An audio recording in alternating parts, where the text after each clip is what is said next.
آج ہم دو چیزیں بیان کریں گے۔ نمبر ایک، توکل کیسے حاصل ہو سکتا ہے؟ توکل کیسے حاصل ہو سکتا ہے؟ نمبر دو، توکل کے فوائد کیا ہیں؟ حضرات گرامی، پہلی بات کہ اللہ پر ہمارا توکل پختہ کیسے ہو سکتا ہے؟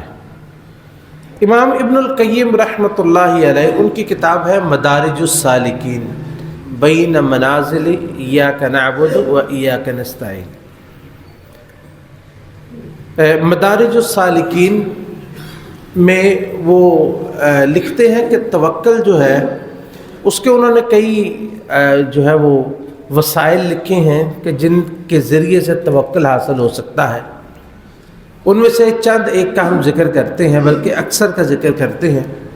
پہلی بات یہ ہے کہ اللہ رب العزت کی معرفت انسان کو حاصل ہونی چاہیے، کہ انسان اپنے رب کو پہچانے کہ ہمارا رب جو ہے اس کی ذات کتنی بڑی ہے، اس کی صفات کتنی اعلیٰ ہے، اور ہر چیز کو وہ کافی ہو جاتا ہے، ہر چیز پر وہ قدرت رکھتا ہے، کوئی چیز اس کی مرضی کے بغیر نہیں ہو سکتی۔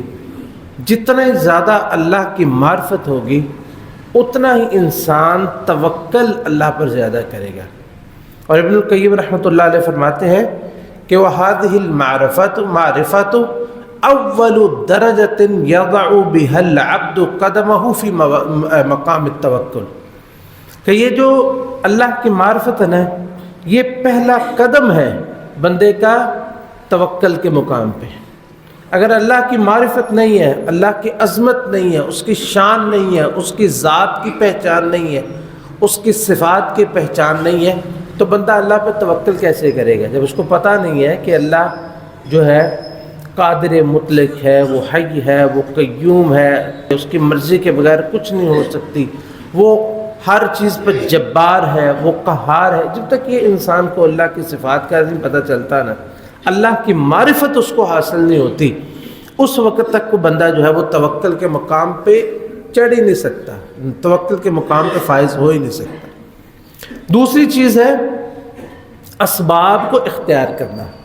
اسباب کو اختیار کرنا، اگر کوئی بندہ اسباب اختیار نہیں کرتا نا تو وہ کبھی بھی توکل اللہ پہ کر ہی نہیں سکتا، توکل اس کا ناقص ہوگا۔ جیسا کہ نبی کریم صلی اللہ علیہ وسلم، ہم نے ذکر کیا تھا کہ آپ نے ہمیشہ اپنے جو ہے وہ معیشت کے لیے اپنے تجارت کی ہے، اور جب دشمن کے ساتھ مقابلہ ہوا ہے تو آپ نے بہترین جنگی تیاریاں کی ہیں، اور جتنے اسباب میسر تھے، وہ اسلحہ کے اعتبار سے ہو، وہ فنون حرب کے اعتبار سے ہو، وہ وسائل، وہ دستیاب وسائل کے اعتبار سے ہو، آپ نے ہر چیز کو اختیار کیا، حتیٰ کہ آپ نے اپنے جسم پر دوہری زرہ پہنی، سر پہ خود پہنا، ہاتھ میں ڈال پکڑی، ایک ہاتھ میں تلوار پکڑی، یہ سارا کچھ کیا آپ نے، اور یہ کرنے کے بعد پھر اللہ پر توکل کیا۔ اس لیے اسباب اختیار کرنا ضروری ہے۔ اپنے جو بھی زندگی کے معاملات ہیں، جو اللہ نے اسباب بنائے ان کو اختیار کرنا ضروری ہے۔ تیسری چیز ہے کہ اللہ رب العزت پر اعتماد کرنا، کہ جو دل ہے وہ مکمل اللہ رب العزت پر اعتماد کرتا ہو، دل جو ہے وہ مکمل اللہ پر اعتماد کرتا ہو۔ اچھا، یہاں پہ ان دو چیزوں کو سمجھنا بڑی ضروری ہے، اور یہ اللہ رب العزت رحمت اپنی فرمائے ابن القیم رحمۃ اللہ علیہ اور دوسرے علماء اسلام پر، انہوں نے بڑی خوبصورت بات یہاں پہ کہی ہے کہ جب ہم کہتے ہیں کہ اسباب اختیار کرنا ضروری ہے، اور دوسری طرف کہتے ہیں ہم اعتماد اللہ پر رکھنا ضروری ہے، فرماتے ہیں کہ اصل میں یہ دو چیزیں ہیں، ایک انسان کا جسم ہے اور ایک انسان کا دل ہے، ایک جسم ہے اور ایک دل ہے۔ جو دل ہے وہ اس کا اعتماد مکمل اللہ پر ہونا چاہیے، اور جسم کو مکمل اپنے وسائل اختیار کرنے چاہیے۔ یعنی کہ انسان جیسے جنگ میں جاتا ہے، پورا اپنا وسائل اختیار کرے، لیکن یہ جو دل ہے یہ ان وسائل کے اوپر نہیں ہونا چاہیے. یہ دل جو ہے یہ وسائل کے اوپر نہیں ہونا چاہیے. دل اللہ پر ہو اور جسمانی طور پر اپنے وسائل انسان پورے کرے. مثلا دیکھیں ایک بندہ ہے وہ کاروبار کرتا ہے, وہ دکان کو لیتا ہے, اس میں سامان رکھتا ہے اور مطلب جو بھی اس کے وسائل ہوتے ہیں دنیا کے وہ سارے اختیار کرتا ہے, لیکن وہ اعتماد اپنے رزق کے لیے ان وسائل پر نہیں کرتا, پھر اللہ پر کرتا ہے. پھر اپنے اعتماد جو ہے وہ تو یہ ہے کہ وسائل اور اسباب پورے مہیا کر کے پھر اللہ پر اعتماد کرنا ہے. چوتھی چیز ہے کہ انسان توحید کے اندر جتنا پکا ہوگا اس کا توکل بھی اتنا ہی مضبوط ہوگا. جتنا توحید میں پکا ہے. مجھے یہ بتائیں, جو بندہ کہتا ہو اپنے آپ کو مسلمان اور اس کا یہ جو ہے وہ یقین ہو کہ اگر ہم نے 11 تاریخ کو اپنی بھینسوں کا دودھ فلاں شخص کے نام پر نہ دیا تو ہماری بھینسوں کے تھنوں میں سے خون آنے لگے گا. مجھے یہ بتائے یہ بندہ اللہ پر توکل کر سکتا ہے؟ جو بندہ یہ سمجھتا ہو کہ اللہ رب العزت میرا خالق و مالک ہے لیکن گنج بخش خزانے عطا کرنے والا لاہور والا داتا ہے, وہ کبھی اللہ پر توکل کر سکتا ہے؟ اس کو جب وہ گنج بخش اس کو سمجھتا ہے تو وہ اللہ سے کیا لینے جائے گا؟ جب کچھ سمجھتا ہے کہ کرنے والا فلاں ہے تو پھر اللہ پر وہ توکل کر سکتا ہے. جب وہ سمجھے گا کہ بگڑیاں بنانے والا فلاں ہے تو اللہ پر توکل کرے گا. جب غوث اعظم وہ عبد القادر جیلانی کو سمجھے گا تو پھر وہ اللہ سے غوث طلب کرے گا, وہ پھر اللہ ہی سے مانگے گا. اس کا کبھی بھی توکل اللہ پہ نہیں ہو سکتا. انسان توحید میں جتنا پختہ ہوگا, دیکھیں ایک سیدھی سی بات ہے کہ جو اللہ سے ڈرتا ہے نا, جس کا اللہ پر توکل ہے, اللہ کا خوف ہے, اللہ سے ڈرتا, پھر وہ دنیا میں کسی سے نہیں ڈرتا. جو اللہ سے نہیں ڈرتا وہ ساری دنیا سے ڈرتا ہے. جو اللہ سے نہیں ڈرتا وہ ساری دنیا سے ڈرتا ہے. اس کو ہر چیز پہ جو ہے نا وہ خوف ہے, ہر چیز کا اس کو وہم ہے. جیسا کہ نبی کریم صلی اللہ علیہ وسلم نے فرمایا الطیرۃ شرک, کہ یہ جو فال بدفالی لینا یہ شرک ہے. کہ کچھ لوگ تیروں سے فال لیتے تھے, کچھ لوگ جو ہے وہ پرندے اڑاتے تھے, اگر دائیں طرف اڑ گیا تو ٹھیک ہے, بائیں طرف اڑ گیا تو آپ نے فرمایا یہ شرک ہے. اور پھر ساتھ عبداللہ بن مسعود یا اسی حدیث کے اندر یہ الفاظ ہیں کہ وما منا الا, کہ کوئی بھی شخص ایسا نہیں ہے کہ جس کے دل میں وہم نہیں آتا, ولکن اللہ یذہبہ بالتوکل, لیکن اللہ رب العزت اس وہم کو توکل کے ذریعے دور کر دیتا ہے. تو انسان کو شیطان وہم دل میں ڈالتا ہے, لیکن اگر توحید پختہ ہو, توحید راسخ ہو, تو پھر جو ہے یہ وہم جو ہے یہ انسان ان کو جھٹک دیتا ہے, ان وہموں کو دور کر دیتا ہے. تو چوتھی چیز کیا ہے کہ جس قدر انسان توحید میں پختہ ہوگا اسی قدر اس کا اللہ پر توکل زیادہ ہوگا. نمبر 5, حسن الظن باللہ, اللہ کے بارے میں اچھا گمان رکھنا. اچھا گمان رکھنا کہ اللہ جو ہمارے لیے کرے گا وہ اچھا کرے گا, جو کرے گا وہ اچھا کرے گا. یہ ہے اللہ کے بارے میں اچھا گمان.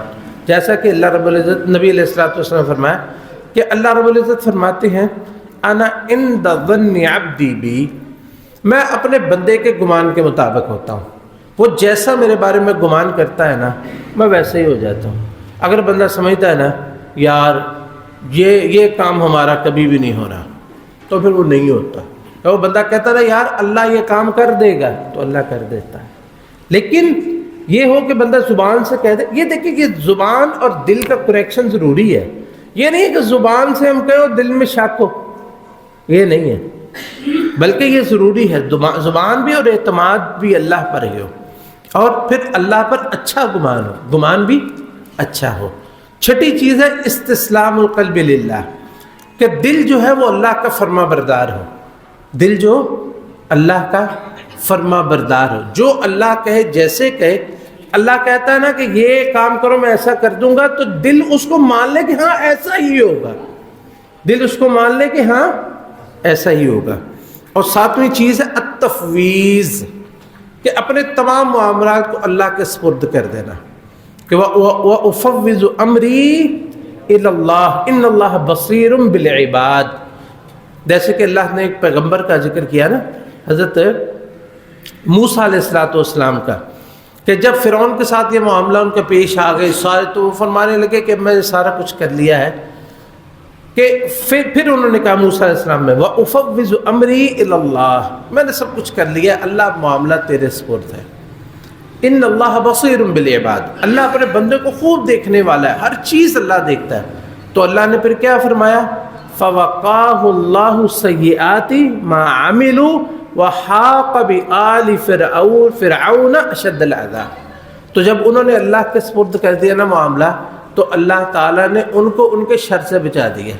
فَوَقَاهُ اللَّهُ سَيِّئَاتِ مَا عَمِلُوا وَحَاقَ بِآلِ فِرْعَوْنَ أَشَدَّ الْعَذَابِ، جو آل فرعون تھے جو سب سے جن دنیاوی وسائل کے اعتبار سے وہ پیک پر تھے، اپنی انتہا پر تھے، لیکن اللہ رب العزت نے ان کو پکڑ لیا، اور جن کے پاس کوئی وسائل نہیں تھے اللہ نے ان کو بچا لیا۔ اور آٹھویں چیز ہے الرضا، کہ جب انسان یہ کہتا ہے کہ اللہ جو فیصلہ میرے بارے میں کرے گا اچھا کرے گا، اور جب فیصلہ آ جاتا ہے تو پھر یہ نہ ہو لو میں نے تو سمجھا تھا اچھا ہوگا، یہ تو اچھا ہی نہیں ہے، نہیں، جو اللہ فیصلہ کرے گا اس پہ انسان راضی ہو جائے کہ یا اللہ جو تو نے کیا نا یہ صحیح ہے۔ کیوں؟ اللہ رب العزت فرماتے ہیں وَعَسَىٰ أَن تُحِبُّوا شَيْئًا وَهُوَ شَرٌّ لَكُمْ، ہو سکتا ہے کہ ایک چیز تم اس کو پسند کرتے ہو لیکن وہ تمہارے لیے جو ہے وہ بری ہو۔ اچھا، یہ بعض دفعہ نا چھوٹی چھوٹی چیزیں ہوتی ہیں، مطلب انسان کے بعض دفعہ انسان اس پہ غور کرتا ہے، بعض دفعہ نہیں کرتا ہے۔ ہم نے یہ عمرے کے سفر سے واپس آنا تھا نا، میری طبیعت کچھ اس طرح کی ہے کہ تھوڑا سا میرے ذہن میں پریشان نہیں ہونا یا توجہ بٹی ہو تو مجھے نیند نہیں آتی، بالکل جو ہے وہ نیند نہیں آئے گی۔ یعنی جب تک ہم جب تک پڑھتے رہے، پڑھائی کرتے رہے، جس دن صبح پیپر ہوگا نا، رات مجال ہی نہیں ہے کبھی سو جاؤں، کبھی نہیں سوئے، جب وہ مدینہ یونیورسٹی ہو یا یہاں پہ ہو، پھر ساری رات پڑھنا ہی ہے بیٹھ کے، نیند نہیں آنی، یعنی یہ مطلب دل۔ اچھا، جس دن ہم نے سفر پہ آنا تھا نا، ہمارا صبح سفر تھا اور اس دن تھکاوٹ بھی کافی تھی، تو ظاہر بات ہے تھکاوٹ تھی، اور اگلی رات بھی ہم نے جاگنا تھا، اس رات بھی جاگنا ہے کیونکہ صبح صبح نکلنا ہے، اور اگلی رات بھی جاگنا ہے۔ تو کیا ہوا کہ اس رات مجھے بخار ہو گیا، اور بخار کافی سخت، گلا درد کرے اور سخت بخار ہو گیا مجھے، اور جو ہے وہ میں ذرا لیٹ جو ہے وہ ہو جاتا ہوں عام طور پہ سوتے ہوئے، لیکن اس دن ایسا بخار ہوا، میں نے جو دستیاب میڈیسن تھی وہ کھا لی، تو کھا کے مجھے نہیں پتا مجھے کب نیند آ گئی، یعنی کبھی میں نہیں ایسے سویا کہ جیسے رات کو، اس رات میرا خیال میں 5 یا 6 گھنٹے مسلسل جو ہے میں سویا رہا۔ یعنی یہ بخار آیا، مجھے بڑی تکلیف ہوئی بخار سے، ایک تو تکلیف، وہ دوسرا ذہنی طور پہ پریشان ہوا کہ کل میں نے سفر کرنا ہے اور یہ بخار بھی بڑا شدید ہے، لیکن اس کا نتیجہ کیا ہوا؟ میڈیسن کھائی، اللہ نے سلا دیا، 5 گھنٹے اطمینان سے سو کے فجر سے 1 گھنٹہ پہلے اٹھ کے الحمدللہ سب کچھ کیا، نماز بھی پڑھی، سارا کچھ کیا، اور اگلے دن اطمینان سے سفر بھی کیا۔ یعنی کہ یہ کبھی میرے ساتھ ہوا نہیں، سفر میں ہمیشہ سفر میں پریشان ہوتا ہوں کہ نیند نہیں آتی اس سے پہلی رات۔ تو دیکھیں بعض دفعہ یہ ہوتا ہے کہ وَعَسَىٰ أَن تَكْرَهُوا شَيْئًا، اللہ کے فیصلے پہ انسان کو رضامند رہنا چاہیے۔ بظاہر انسان کے لیے جو فیصلہ ہوتا ہے جو ہے وہ انسان یہ سمجھتا ہے کہ یہ میرے میں جو چاہتا تھا وہ ہوا نہیں ہے، لیکن حقیقت میں جو تم چاہتے تھے وہ تمہارے لیے درست تھا ہی نہیں، وہ تمہارے لیے درست تھا ہی نہیں۔ تو اس لیے انسان کو چاہیے کہ جو اللہ رب العزت کرتے ہیں وہ انسان اس پہ راضی ہو جائے۔ اور یہ ابن القیم رحمۃ اللہ علیہ فرماتے ہیں وَهَذِهِ ثَمَرَةُ التَّوَكُّلِ، یہ توکل کا پھل ہے۔ توکل کا پہلا قدم کیا تھا؟ پہلا قدم کیا تھا؟ اللہ کی معرفت، اور توکل کا ثمرہ یعنی اس کا فائدہ اور حاصل حصول کیا ہے؟ اللہ کی رضامندی۔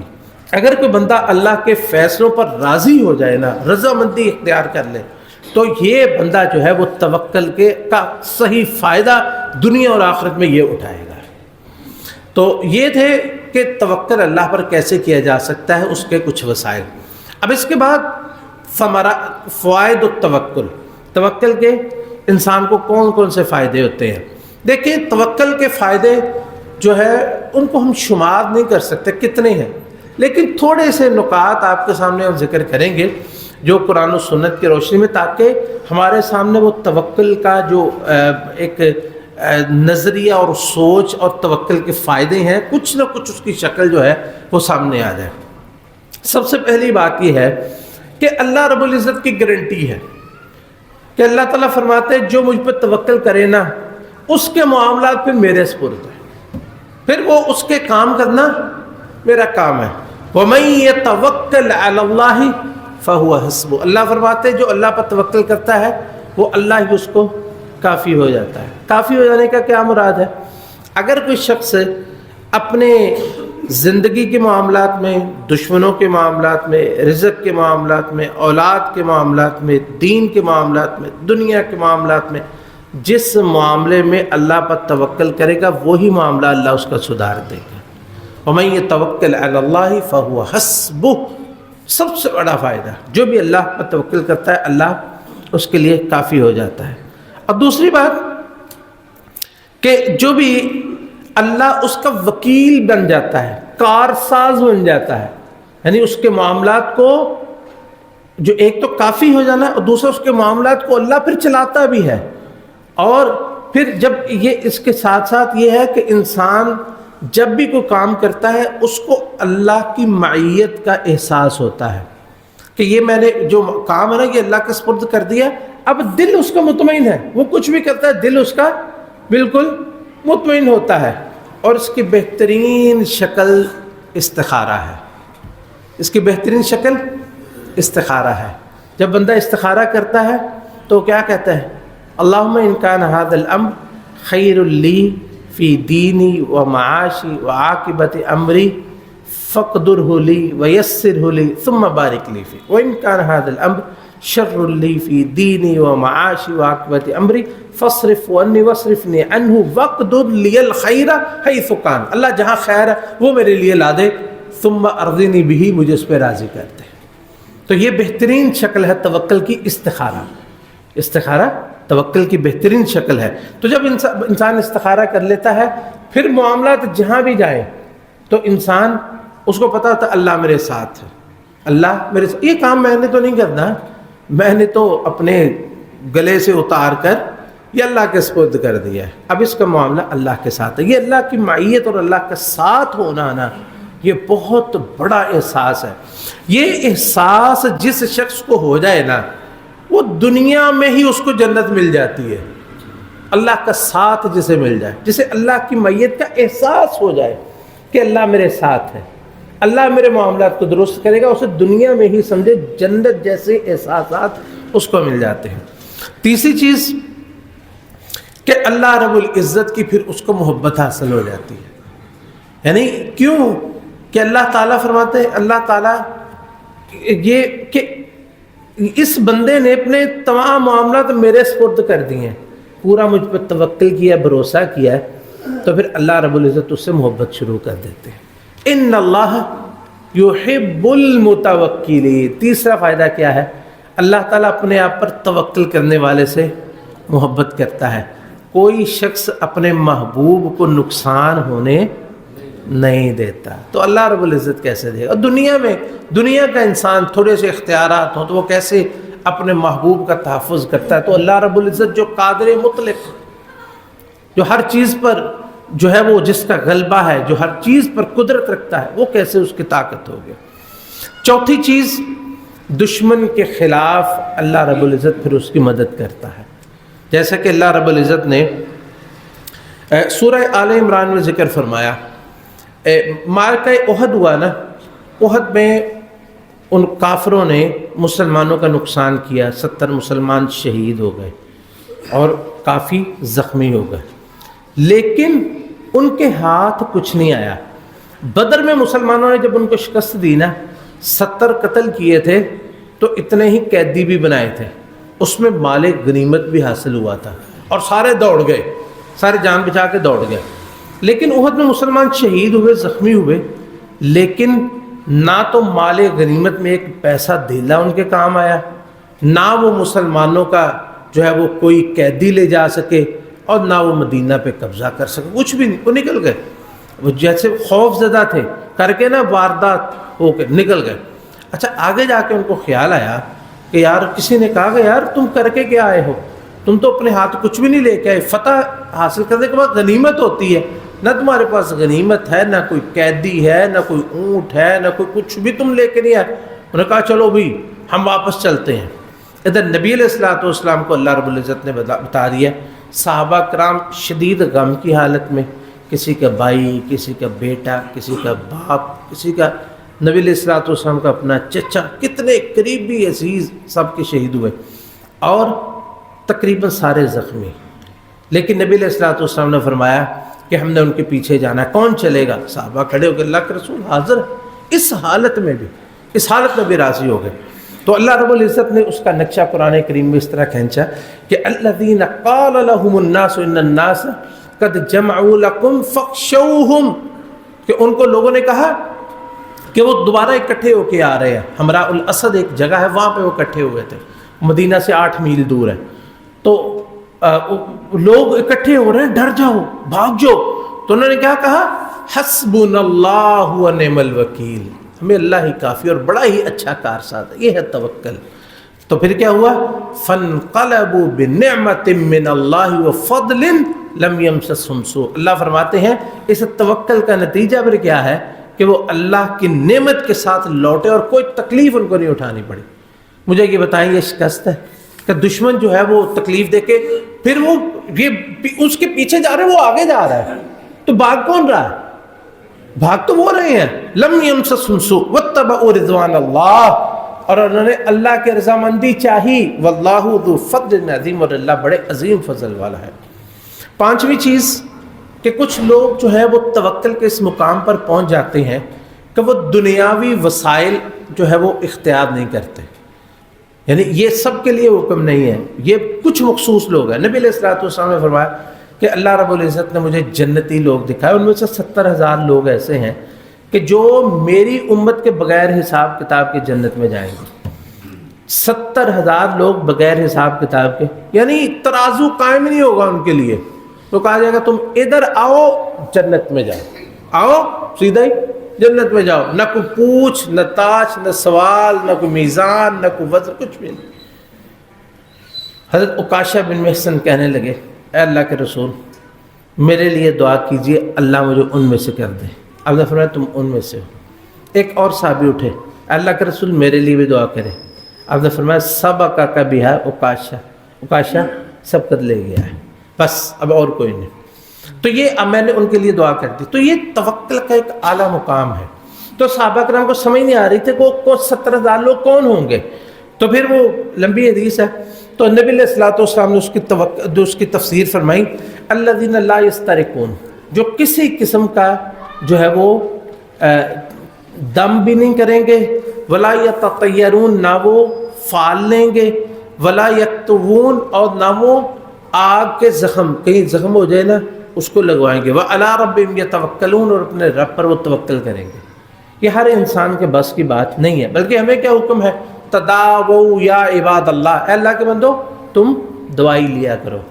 تو یہ کچھ لوگ ہیں جو کسی قسم کی دوا پر بھی نہیں، صرف اللہ پر توکل کرتے ہیں۔ ہم لوگ عام طور پر ہم ایسا نہیں کر سکتے، ہم سے تو صبر نہیں ہوگا۔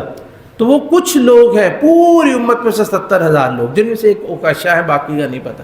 69,999 کون ہے یہ اللہ ہی جانتا ہے۔ تو یہ وہ لوگ ہوں گے جو جنت میں بغیر حساب کتاب کے داخل ہوں گے۔